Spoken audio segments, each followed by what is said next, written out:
नमस्कार, सुमन्स किचन मध्ये आपलं स्वागत आहे। आज आपण रक्षाबंधन स्पेशल तोंडात टाकताच विरघळणारे बेसन लाडू कशी बनवायचे ते पाहणार आहोत। रेसिपीला सुरुवात करण्याआधी तुम्हाला एक निवेदन आहे, अजूनपर्यंत तुम्ही माझ्या चॅनलला सबस्क्राईब केलं नसेल तर सबस्क्राईब जरूर करा आणि हो, रेसिपी आवडली तर एक लाईक नक्की करा। चला तर मग रेसिपीला सुरुवात करूया। तर आता आपल्याला लाडू बनवायचे आणि त्यासाठी इथे मी बेसन पीठ घेतलेलं आहे। तर इथे बघा, कोणतीही एखादी वाटी किंवा कप सेट करून घ्यायचा आहे।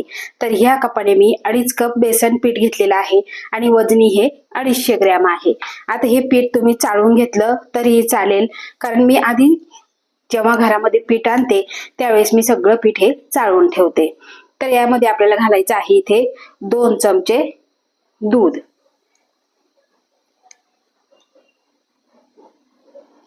आणि त्यानंतर घालायचं आहे आपल्याला इथे 2 चमचे साजूक तूप।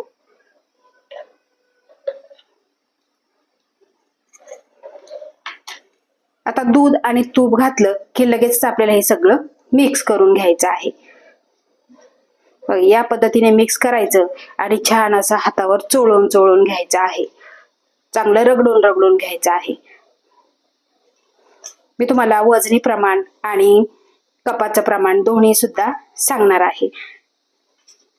खायला अतिशय सुंदर लागतात आणि रक्षाबंधन आलेले आहे, काही ना काही आपण गोडधोड मिठाई विकतची आणतो, तर विकतची आणण्यापेक्षा घरातल्या साहित्यामध्ये आणि एकदम सात्विक असे हे आपले लाडू तयार होतात। तर ते बघा, एकदम हातावर असं चोळून चोळून घ्यायचं आहे, म्हणजे काय होतं, एकदम दाणेदार आपले लाडू तयार होतात। यामध्ये आपल्याला रवा वगैरे काहीही घालायची गरज नाही। या पद्धतीने आपल्याला चोळून घ्यायचं आहे। तर इथे आपण पिठाला तूप आणि दूध चोळून चोळून घेतलेलं आहे, तुम्ही इथे बघू शकता। आता हे आपल्याला जरा वेळ झाकून ठेवायचं आहे। आता आपण लाडू पिठी साखर न घालता तगार किंवा बुरा बनवून आपण हे लाडू बनवणार आहे। तर त्यासाठी इथे मी पॅन गरम करायला ठेवलेला आहे आणि त्या पॅन मध्ये घालायचं आहे बरोबर आपल्याला 1 कप साखर आणि त्यामध्ये आपल्याला घालायचं आहे 1/3 कप पाणी। आता आपल्याला बुरा बनवायचा आहे, तर इथे मी आता सतत हलवत हलवत आपल्याला ही साखर विरघळून घ्यायची आहे। बघा, या पद्धतीने आपल्याला सतत हलवत हलवत राहायचं आहे। आता साखर विरघळेपर्यंत गॅसची फ्लेम मोठी ठेवायची आहे। याआधी सुद्धा मी पिठी साखर वापरून बेसन लाडू कसे बनवायचे त्याची रेसिपी चॅनलवर दिलेली आहे, तिथे तुम्ही बघू शकता। हे लाडू आपले न रेलणारे, न बसणारे आणि टाळूला अजिबात न चिकटणारे हे लाडू आहे।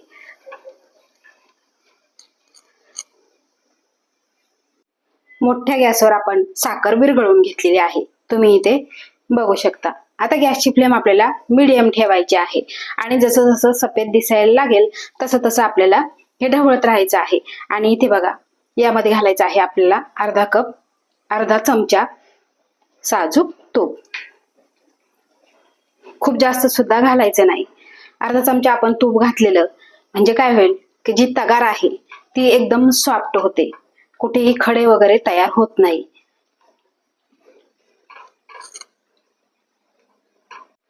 आपली साखर पूर्ण विरघळून झालेली आणि साखरेलाही पाणी सुटतं, आपण सुद्धा पाणी यामध्ये घातलेलं आणि दोन्ही मिळून भरपूर असं पाणी सुटलं जातं आणि जास्त हे पातळ होतं। आता हे आपल्याला आटवून आटवून याची तगार बनवून घ्यायची आहे, बुरा बनवून घ्यायचा आहे। याआधी सुद्धा मी बुरा कसा बनवायचा त्याची रेसिपी चॅनलवर दिलेली आहे, तिथे तुम्ही बघू शकता। अजूनपर्यंत माझ्या चॅनलला तुम्ही सबस्क्राईब केलं नसेल तर सबस्क्राईब जरूर करा आणि माझी ही रेसिपी तुम्ही कोणत्या शहरातून बघता, कोणत्या गावातून बघता ते सुद्धा मला कमेंट करून नक्की सांगा। तर इथे आपली तगार बनवून तयार झालेली आहे। ज्यावेळेस मिश्रण घट्ट व्हायला लागेल त्यावेळेस गॅस बंद करायचा आणि पॅन आपला कोमट होईपर्यंत हे मिश्रण सतत हलवत राहायचं आहे। गाठी गठोळी झाली की त्या मोडत राहायच्या आहे। जर खूप जास्त गाठी गठोळ्या जर झाल्या तर तुम्ही ही तगार चाळून घेऊ शकता। माझा थोडासा लाईटीचा प्रॉब्लेम झाला त्यामुळे मला ते शूट करता आलं नाही, त्यासाठी माफी असावी। तर इथे आपली एकसारखी तगार बनवून तयार झालेली आहे, तुम्ही इथे बघू शकता।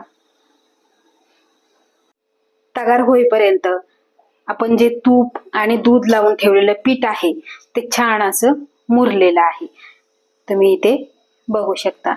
आता इथे मी मोठं भांड घेतलेलं आहे आणि चाळणी घेतलेली आहे. आता हे पीठ आपल्याला या चाळणीमध्ये घालायचं आणि पूर्ण आपल्याला चाळून घ्यायचं आहे.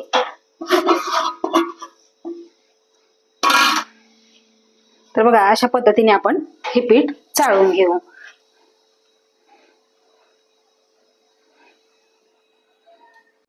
आपण पीठ हे सगळं चाळून घेतलेलं आहे आणि इथे तुम्ही बघू शकता थोडेसे जाड कण राहिलेले आहे, ते सुद्धा असे प्रेस करून आपल्याला चाळून घ्यायचे आहे. जेवढे शक्य होईल तेवढे चाळून घ्यायचे आणि नाही झाले तर हे टाकून द्यायचं किंवा एखाद्या भाजीमध्ये तुम्ही वापरू शकता. तर तुम्ही इथे बघू शकता छान असं आपलं रवाळ असं पीठ तयार झालेलं आहे, एकदम दाणेदार झालेलं आहे.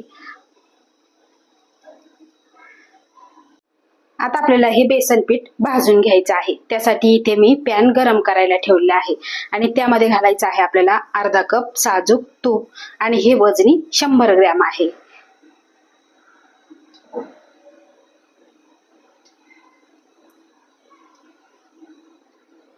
आता हे तूप घालून झालं की लगेचच आपल्याला यामध्ये घालायचं आहे पीठ आणि मंद गॅसवर आपल्याला सतत हलवत हलवत हलकसं सोनेरी रंगावर भाजून घ्यायचं आहे. खूप सुद्धा मोठा गॅस करायचा नाही किंवा घाई करायची नाही, नाहीतर पीठ हे कच्चं राहील.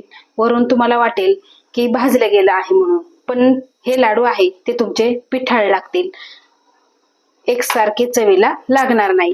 आता गॅसची फ्लेम आपल्याला मंद ठेवायची आणि मंद गॅसवर सतत हलवत हलवत आपल्याला भाजून घ्यायचं आहे.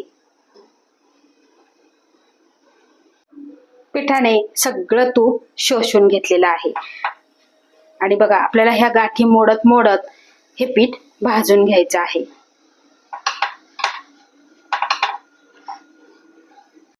आपण सतत हलवत हलवत मंद गॅसवर गठोळ्या मोडून प्रेस करत करत हे पीठ खमंग असं भाजून घेतलेलं आहे.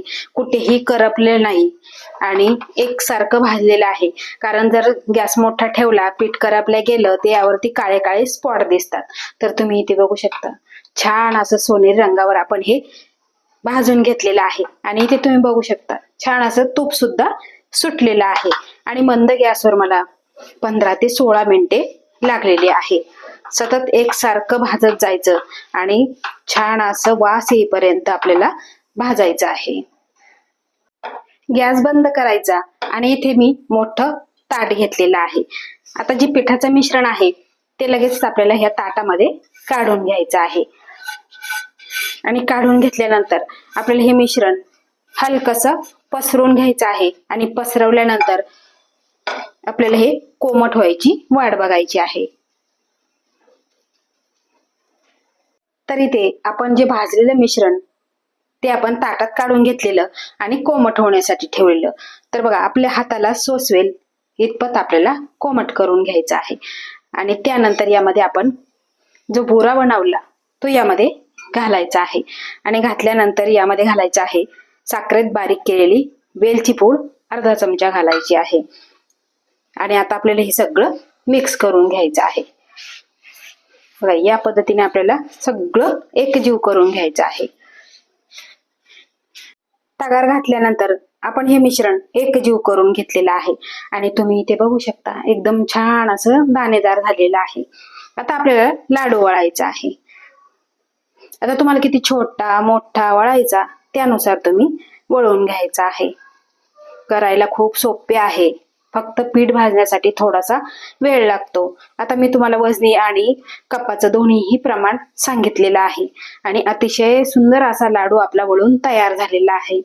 तुम्हाला असा दुकानात मागून सुद्धा मिळणार नाही, इतका छान असा चवीचा आपला हा लाडू तयार झालेला आहे. तर ह्याच पद्धतीने आपण सगळे लाडू वळून घेऊ. तर इथे आपले सगळे लाडू वळून तयार झालेले आहे. करायला खूप सोपे आहे आणि खायला तितकेच टेस्टी आहे. आता तुम्ही बघा सगळे लाडू एकसारखे वळलेले आहे आणि कुठेही बसलेले नाही, रेललेले नाही आणि लाडू तुम्ही इथे बघू शकता अगदी तोंडात टाकताच विरघळणारा झालेला आहे आणि एकदम दाणेदार झालेला आहे आणि चवीला तर अप्रतिम झालेला आहे. तर अशा ह्या सोप्या पद्धतीने तुम्ही माझ्या पद्धतीने ह्या रक्षाबंधनला हे लाडू जरूर करून बघा आणि तुम्हाला माझी ही आजची रेसिपी कशी वाटली ते मला कमेंट करून नक्की सांगा. आवडल्यास लाईक करा, शेअर करा, सबस्क्राईब करा आणि बाजूचं बेल आयकॉन बटन प्रेस करा. धन्यवाद.